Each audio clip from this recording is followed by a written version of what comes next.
ED. ഉദ്യോഗസ്ഥരെ ആക്രമിച്ച കേസിൽ കൂടുതൽ പ്രതികളെ അറസ്റ്റ് ചെയ്യാൻ നീക്കവുമായി പോലീസ്. ഇതുവരെ 19 പേരാണ് അറസ്റ്റിലായിട്ടുള്ളത്.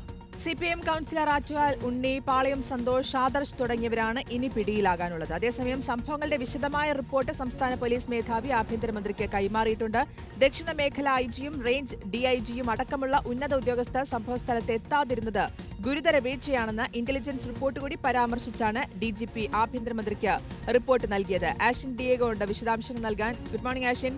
റിപ്പോർട്ടൊക്കെ സമർപ്പിച്ചിട്ടുണ്ട് മന്ത്രിക്ക്. അതിൽ വീഴ്ചകൾ ചൂണ്ടിക്കാണിക്കുന്നുണ്ട് ഈ ഇന്റലിജൻസ് റിപ്പോർട്ടുമായി ബന്ധപ്പെട്ട കാര്യങ്ങളൊക്കെ പരാമർശിച്ചുകൊണ്ട്. ഇതിനൊപ്പം ഇന്നിപ്പോൾ ഈ അറസ്റ്റ് നടപടികൾ, കൂടുതൽ അറസ്റ്റിലേക്കുള്ള സാധ്യതകൾ എങ്ങനെയൊക്കെയാണ് പോലീസ് വ്യക്തമാക്കുന്നത്?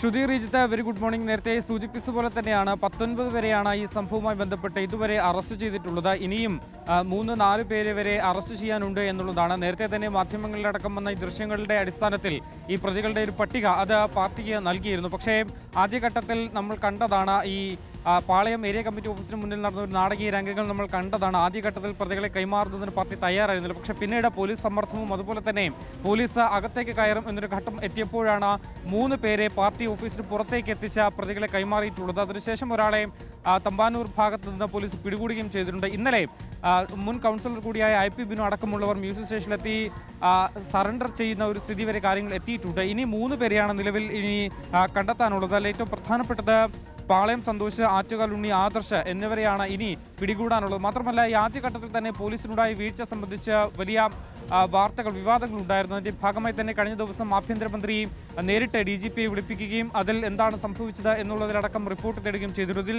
ഇന്റലിജൻസ് റിപ്പോർട്ട് അടക്കം അദ്ദേഹം പരാമർശിച്ചിട്ടുണ്ട് എന്നുള്ളതാണ്. ദക്ഷിണ മേഖല IGയും റേഞ്ച് DIGയും അടക്കമുള്ള ഉന്നത ഉദ്യോഗസ്ഥർ സംഭവ സ്ഥലത്തേക്ക് എത്താത്തത് ഗുരുതര വീഴ്ചയാണ് എന്നുള്ളതാണ് അദ്ദേഹം ചൂണ്ടിക്കാണിച്ചിട്ടുള്ളത്. എന്തായാലും ഈ സംഭവവുമായി ബന്ധപ്പെട്ട് പോലീസ് ബാക്കിയുള്ളവരെ കൂടി അറസ്റ്റ് ചെയ്യാനുള്ള ശ്രമത്തിലാണ് ഉള്ളത്. ബാക്കി 3 പേരെയും എത്രയും വേഗം അറസ്റ്റ് ചെയ്യാനുള്ള നീക്കത്തിലാണ് പോലീസ് ഉള്ളത്. 24 പേരെയാണ് ആദ്യഘട്ടത്തിൽ തിരിച്ചറിഞ്ഞിട്ടുള്ളത്. ഇതിൽ 19 പേരെ അറസ്റ്റ് ചെയ്തിട്ടുണ്ട്. ബാക്കിയുള്ളവർ ഉടൻ തന്നെ അറസ്റ്റ് ചെയ്യുമെന്നുള്ളതാണ്. ഇവർ പലരും മറ്റിടങ്ങളിലേക്ക് മാറിയിട്ടുണ്ട് എന്നുള്ളതാണ് പോലീസിന് ലഭിച്ചിരിക്കുന്ന വിവരം. പലരും സ്വന്തം നാട്ടിലേക്ക് മാറിയവരുണ്ട്, മറ്റ് ജില്ലകളിലേക്ക് അഭയം പ്രാപിച്ചവരുണ്ട്. അങ്ങനെ വിവിധ ഇടങ്ങളിലേക്ക് ഇവർ അഭയം പ്രാപിച്ചിട്ടുണ്ട് എന്നുള്ളതാണ് പോലീസിന് ലഭിച്ചിരിക്കുന്ന വിവരം. അവരെ ഉടൻ തന്നെ പിടികൂടാൻ കഴിയും എന്നുള്ളതാണ് പോലീസിന് ഈ ഒരു ഘട്ടത്തിൽ പോലീസിൽ നിന്ന് നമുക്ക് മനസ്സിലാക്കാൻ കഴിയുന്നു.